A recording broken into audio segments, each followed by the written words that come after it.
మీరు BRS party నుంచి పోటీ చేశారా, కాంగ్రెస్ పార్టీ నుంచి పోటీ మేము బీఆర్ఎస్ పార్టీ మొదటి నుంచి దాంతో ఇప్పుడు ఒక పార్టీ అనుకొని వచ్చినాం. బీఆర్ఎస్ అంతకుముందుకు మేము బీఆర్ఎస్లో హైదరాబాద్లో కూడా ఉంటున్నాం కాబట్టి ఆ బీఆర్ఎస్ తోటి ఎందుకు బీఆర్ఎస్లో ఉంటున్నాం అంటే టీయూడబ్ల్యూజే యూనియన్ అనేది ఆ రోజుల్లో అల్లం నారాయణ నాయకత్వంలో ఆ రోజుల్లో ఈ తెలంగాణ ఉద్యమం ఉన్నప్పుడు కేసీఆర్ వెంట నడిచినాం కాబట్టి అదే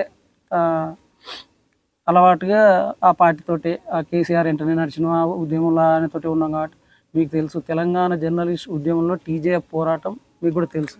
టీజేఎఫ్లో ఉంటూ పోరాటం చేసినాం కాబట్టి అనుకోకుండా ఆ యొక్క సిద్ధాంతాలు అవి నచ్చడం ఆ వైపు నుండి ఇక్కడ కూడా అదే బీఆర్ఎస్ పార్టీ బాబును కూడా అదే బీఆర్ఎస్ పార్టీ తరఫునే పోటీ. కాకపోతే గ్రామ పంచాయతీ ఎన్నికలు బీఆర్ఎస్ పార్టీ పరంగా జరిగాయి కాబట్టి ఇండిపెండెంట్ దాంతో ఎవరు వాళ్ళు అనుకుంటారు. వాళ్ళు మా పైన పోటీ చేసిన వాళ్ళు కూడా వాళ్ళు మేము బీఆర్ఎస్ అనుకున్నాం, మేము అదే అనుకున్నాం. రెండే గ్రూపులు చేసినాం కాబట్టి ఇద్దరం అదే అనుకుని పని చేసినాం.